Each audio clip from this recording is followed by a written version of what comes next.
Imagine you're walking into one of the great art museums of the world. Just really think about the physical sensations for a second. Oh, yeah. The whole atmosphere. Right. The floors are this polished marble. The lighting is low. It's dramatic, almost reverent.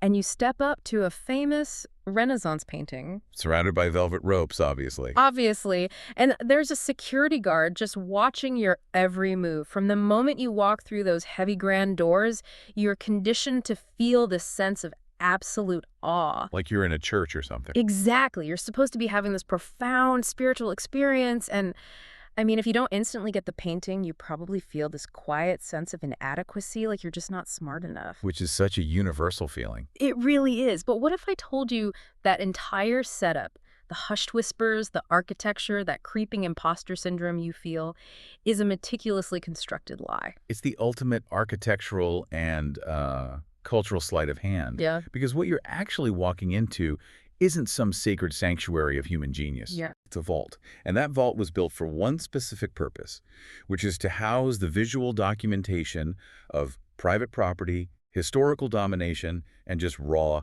unapologetic power. Welcome to this deep dive. Today we're taking you on a really brutal cultural autopsy. We're looking at excerpts from John Berger's seminal and honestly deeply unsettling 1972 text, Ways of Seeing. Yeah, the heavy one. It is. And let me just set the ground rules for you right now. We are completely bypassing the polite, safe, academic fluff today. This is not your standard, consensus-driven art history lesson. Definitely not. Our mission today is to deconstruct how your very perception of reality, of gender, and of your own personal desires has been systematically hijacked by centuries of capitalism and elite control. Which is really the only way to read this text. Yeah. I mean, Berger doesn't just ask us to look at paintings from a new angle. He violently strips away all the moral posturing of Western culture. Yeah. He demands we examine this really uncomfortable, terrifying reality that the way we see the world isn't natural biology. It's a language we were forced to learn. And the vocabulary of that language has always been owned by a very privileged few. Right. But before we can even begin to deconstruct modern society, we have to ruthlessly deconstruct how you perceive reality itself. I was reading the first section, and Berger starts with this profound, almost esoteric reality check. Oh, the part about seeing? Yeah. He writes, seeing comes before words.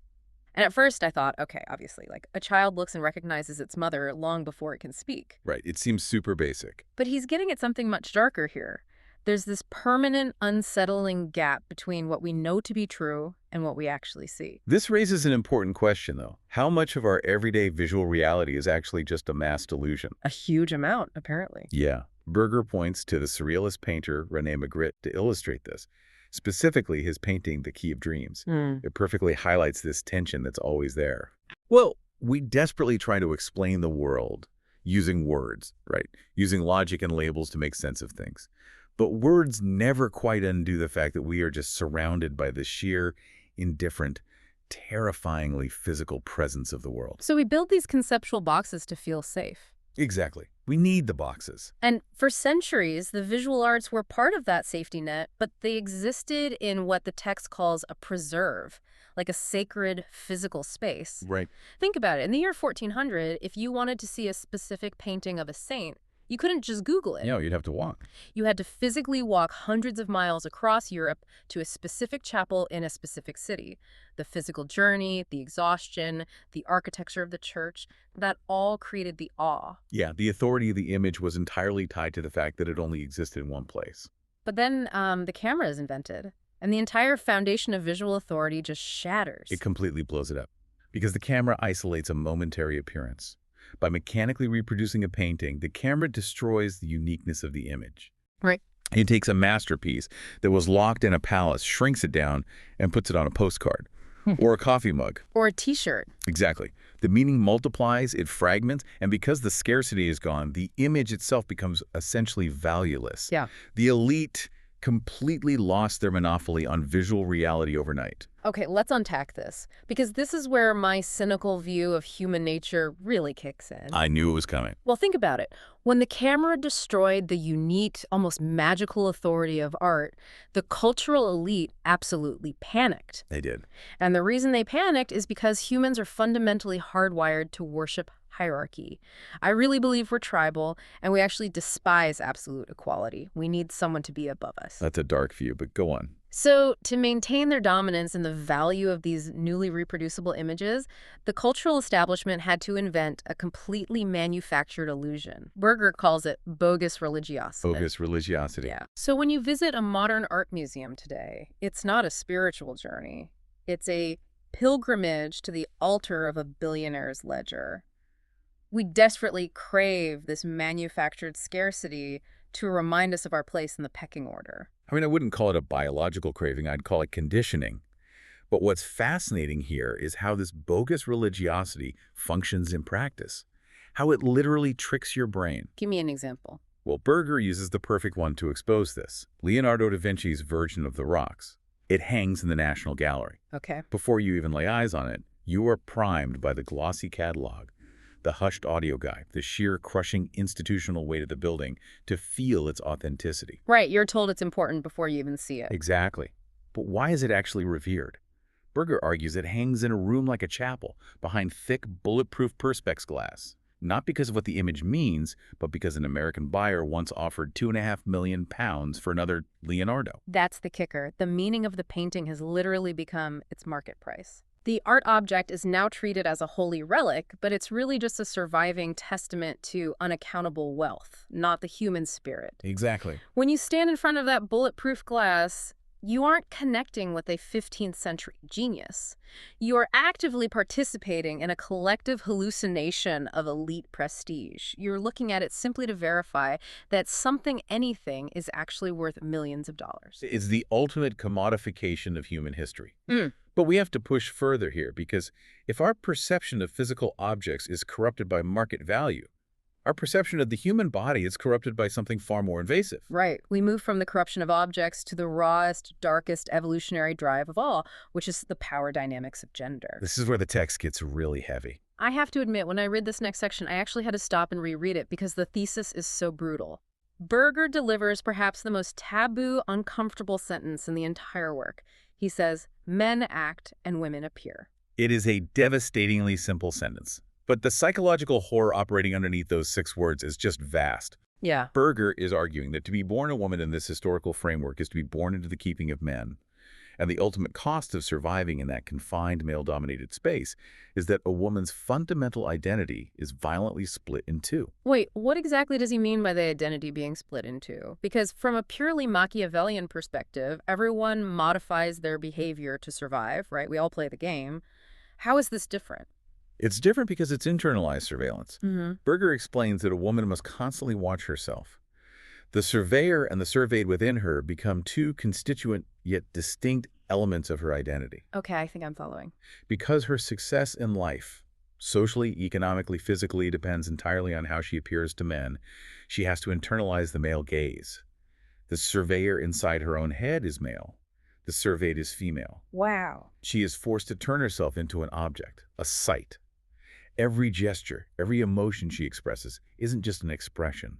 It is simultaneously a calculated indication of how she wishes to be treated by the male spectator. And the absolute blueprint for this psychological prison is found in the European tradition of the oil painting, specifically the tradition of the nude. Yes. Now, the text makes a really vital, fascinating distinction here between nakedness and nudity. Very important distinction. Being naked is just being yourself, right? Without disguise. It's a revelation of the self. But being a nude, that is entirely different. That is being placed on display as an object for a spectator. The surface of your own skin literally becomes a disguise you cannot take off. And the hypocrisy in classical art becomes staggering when you view it through this lens. Take the recurring classical theme of Susanna and the Elders. Oh, this is a perfect example. The biblical story is essentially about two older men secretly spying on a woman bathing. Now, over the centuries, painters often placed a mirror in Susanna's hand as she bathed. And for generations, polite art historians have told us this mirror is a moralizing symbol, a warning to the viewer against female vanity. Which is such a massive self-serving lie. Complete lie. Berger completely destroys that academic fluff. Hmm. He says the real psychological function of the mirror wasn't moral at all. It was a tool to make the woman connive in her own objectification. Yep.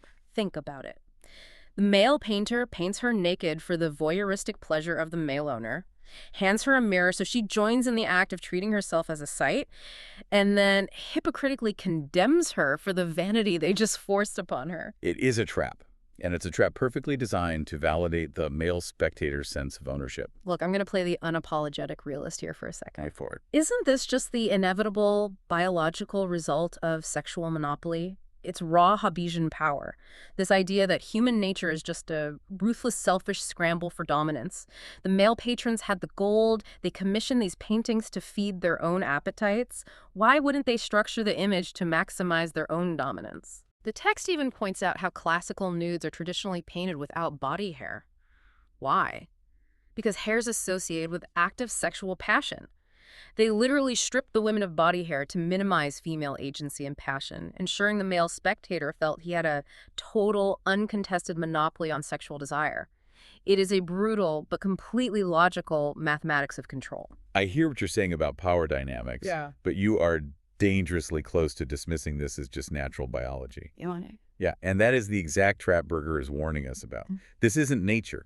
It is a constructed historical psychological prison.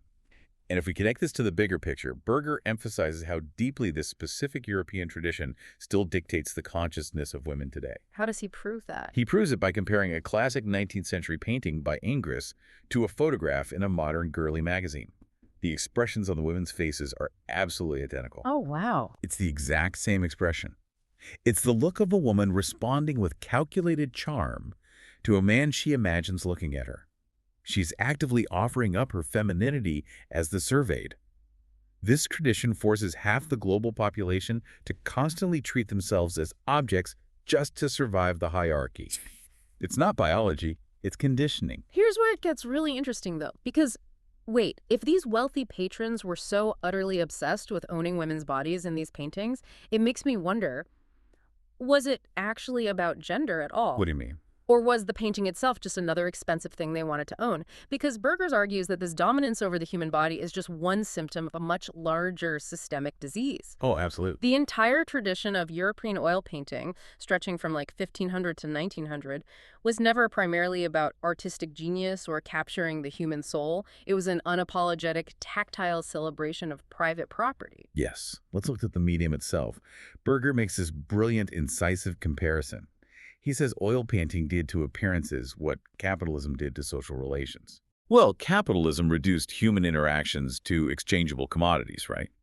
Oil painting reduced all of visual reality to exchangeable commodities. Yeah. Everything in an oil painting is mechanically measured by its materiality, by its ability to be bought and sold. The text brings up this 20th century anthropologist, Claude Lévi-Strauss, who studied human cultures. He argued something incredibly blunt about art. He said painting is fundamentally driven by an avid and ambitious desire to take possession. To own the world. Exactly. Oil paintings were the original status flex. Think about a classic landscape painting, like Gainsborough's Mr. and Mrs. Andrews. Academics love to write flowery essays about the couple's, quote, philosophic enjoyment of unperverted nature. Which is ridiculous. It is. Berger looks at it and says, no, this is a portrait of proud, ruthless landowners. That landscape isn't nature to them. That painting is essentially an 18th century billionaire posting a drone shot of his private island on social media. It is a giant, gold-framed, no trespassing sign. You're spot on with the flex analogy, but let's look at why oil paint was the specific technology used for this. The medium of oil paint is uniquely capable of rendering the tangibility, the texture, the luster of physical things. It makes things look real. More than real. It makes velvet look so soft you want to reach out and touch it. It makes gold look heavy and cold. Look at Hans Holbein's famous painting, The Ambassadors. It is literally a visual catalog of wealth. The imported fur, the expensive scientific instruments, the globes. It's a visual ledger of what these men own and control. Right, but what about the giant, distorted skull at the bottom of that painting? Isn't that supposed to be a metaphysical reminder of death? A warning that wealth doesn't matter? That's what art historians claim, yeah. But Bergen points out how utterly unconvincing that skull is.